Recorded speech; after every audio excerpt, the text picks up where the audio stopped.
Hello, grade 12s. Welcome back. It's Economics with Ms. Piwe, and we are busy looking at government intervention in terms of market failures. So what is it that the government can do in order to ensure that they play their part to regulate these markets? So before the ad break, we were looking at the fact that maximum price is set on goods such as basic foods, housing and transport, and then we chatted a bit about those three things. Moving right along, so we know in South Africa the price of petrol, diesel fuel and paraffin are controlled at their maximum price. So it's a regulated market. Hence, when they say there's a petrol increase, and also petrol stations have to indicate the prices that if you use 93 or 95 fuel in order to fill up your car, it must show that it's at 13 Rand 92 per litre, or if you're using diesel, it should say it's 12 Rand 51 per litre. So that information, the pricing especially, needs to be made available to the consumers. It needs to be visible. So when you drive into a petrol station, you need to see what the price of petrol is, because government tries to regulate and control prices around petrol, diesel, and paraffin as well. Okay, moving right along, so we've got another graph over here. So we're going to start with our information and we'll come back to the graph just now. So initially the market equilibrium price is P and the equilibrium quantity is Q. So the government intervenes and passes a law that milk cannot be sold for more than P1. Okay, so because milk is considered to be a basic product, so the wider society would have a desire to access the product, so they should be in a position to afford it when they want to purchase the milk. Okay, so now, so the original or the initial market equilibrium price will be P, and then the equilibrium quantity will be Q, and then but the government has now intervened and they've passed a law that milk cannot be sold more than P1. Okay, so this effect of this maximum price is that quantity supplied decreases to Q1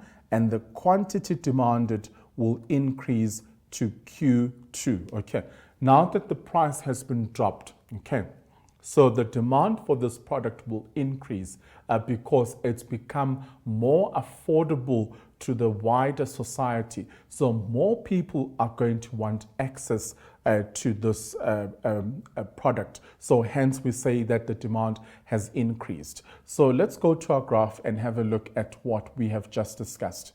All right, so we've got our price over here. So I'm going to pull that up.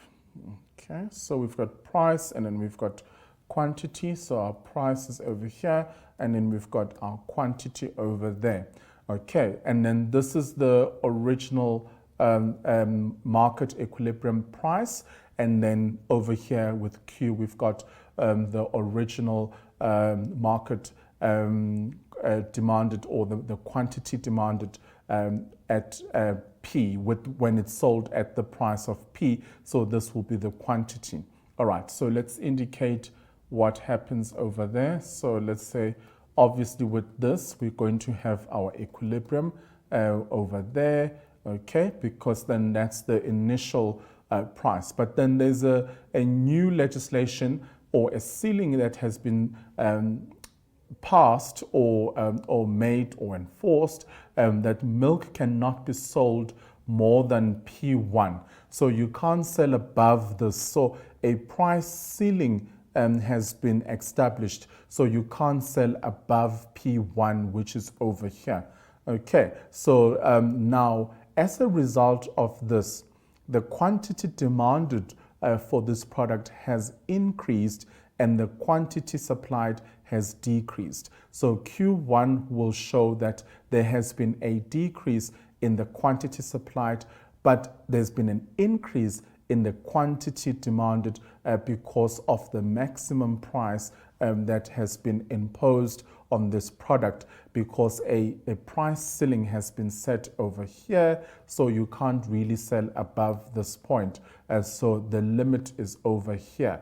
Okay, so it's important that you know that. That with price, when price is set and there's a maximum price that has been enforced on a product, that will result in the quantity supplied decreasing, and then there will be an increase in the quantity demanded for that product, because it's become affordable to a wider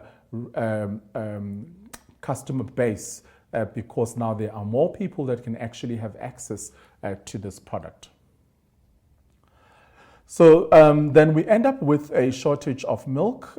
So there is a shortage of milk, which equal to the difference between Q1 and Q2. Okay, so remember, there's been a decrease in the quantity supplied, and there's been an increase in the quantity demanded. And obviously you're going to have a shortage, because we're not supplying enough milk because of the more people that we have now inherited in the market. So we're not keeping up in terms of the supply. So the difference between Q1 and Q2 will indicate that there is a shortage of milk happening at this particular point, because the supply has decreased, but the demand has increased. So here, this is where the shortage is going to happen, which will be the difference between Q1 and Q2, because there are more people that want the product, but there is less supply, which is supplied at that particular moment in time. Right, let's carry on.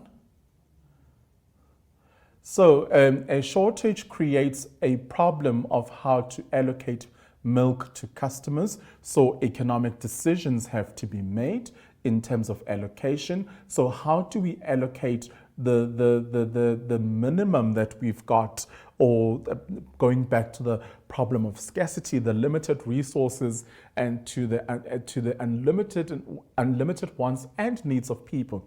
So economic decisions then need to be made as to the best allocation of these limited resources. Okay, so then something interesting then comes up.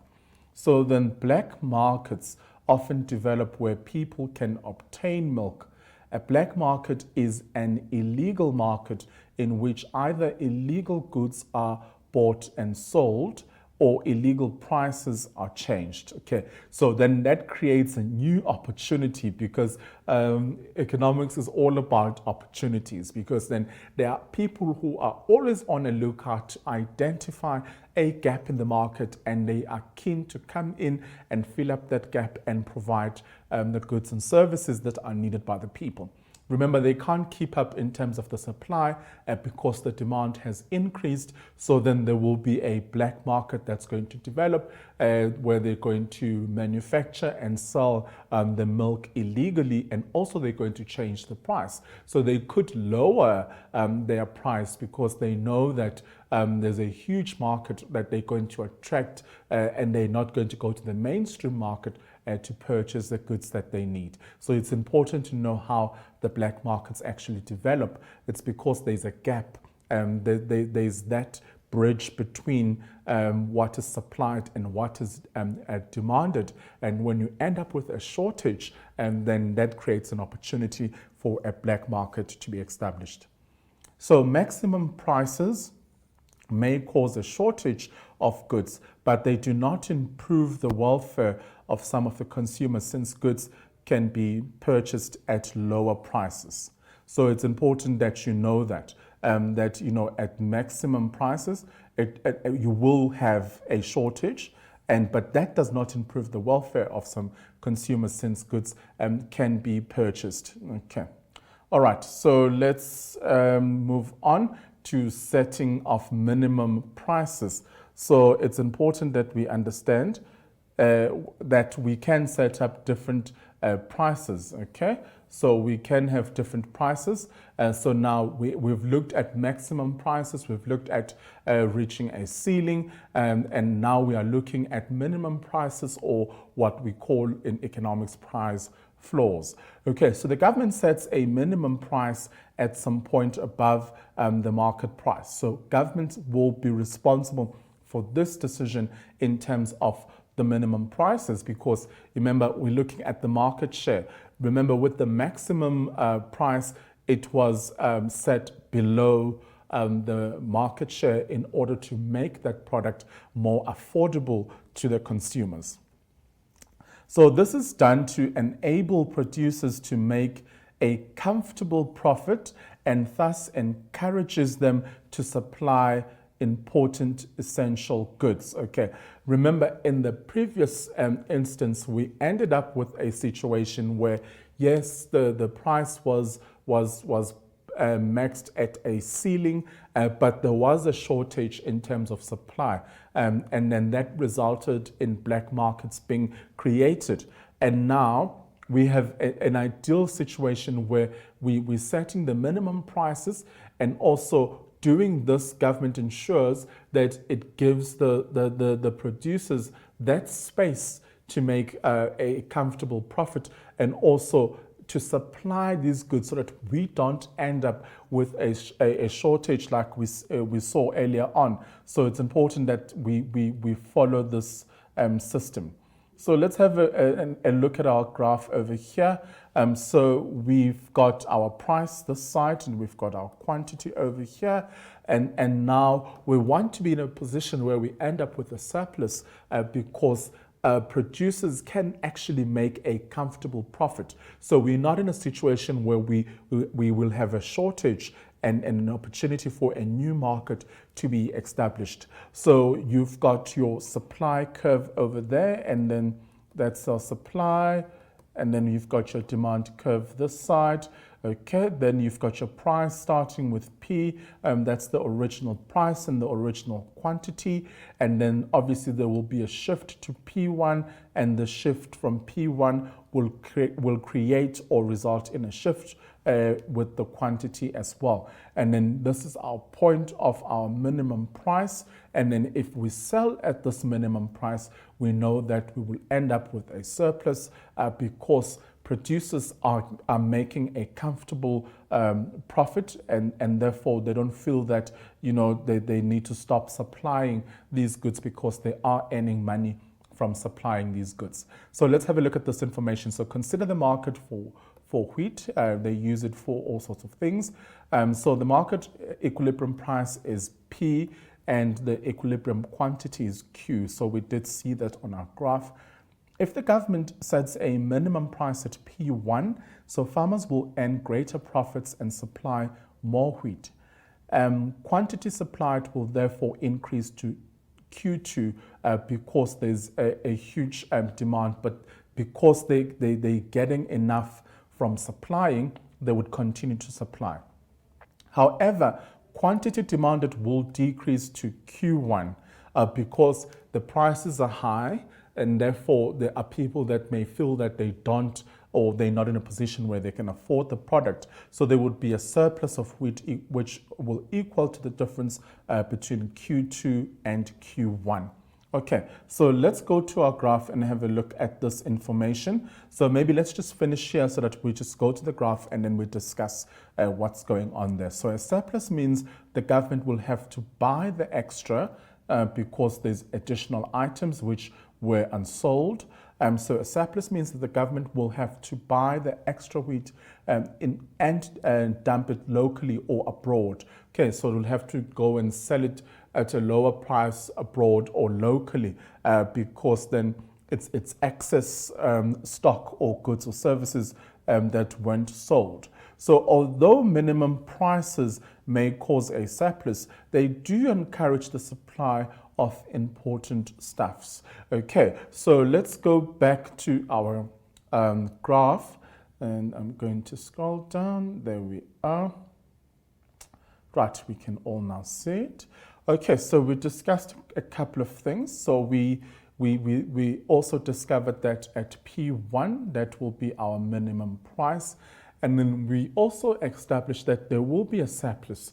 Remember, in our previous situation, we ended up with a shortage, but here there's leftover items that were not used or purchased. So government will then have to consider the option of dumping these on the local market that is selling them at a lower price than what they would usually be sold for, or they might consider the overseas market to dump the excess or the surplus. And we know that we will talk later on in our lesson about this dumping issue and why is it a sensitive issue to some people when overseas countries come and dump products in our local market, because that creates a lot of issues with our local businesses as well.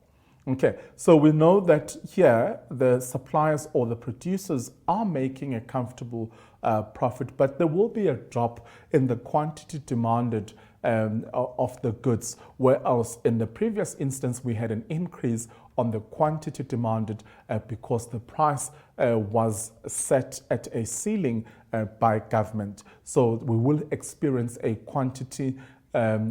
drop in the quantity demanded, but there will be an increase in the quantity supplied because the producers feel that they can continue to manufacture and produce goods and services because they are earning a comfortable profit, and whatever that is left over, the surplus that is left over, then the government will have to intervene and buy the additional items that were left over, and then they will have to consider a dumping option, whether they're going to do it locally or they're going to do it abroad. So that is a government decision that they will have to make. Okay, so we see that, the minimum prices play an important role because these are essential products that we need them. We need them to be supplied.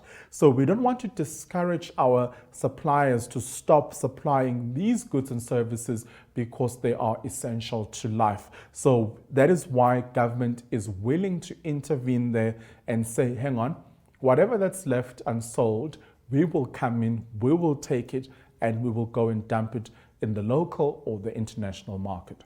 Okay, right, before we continue, let's take a short break and I'll see you right after this.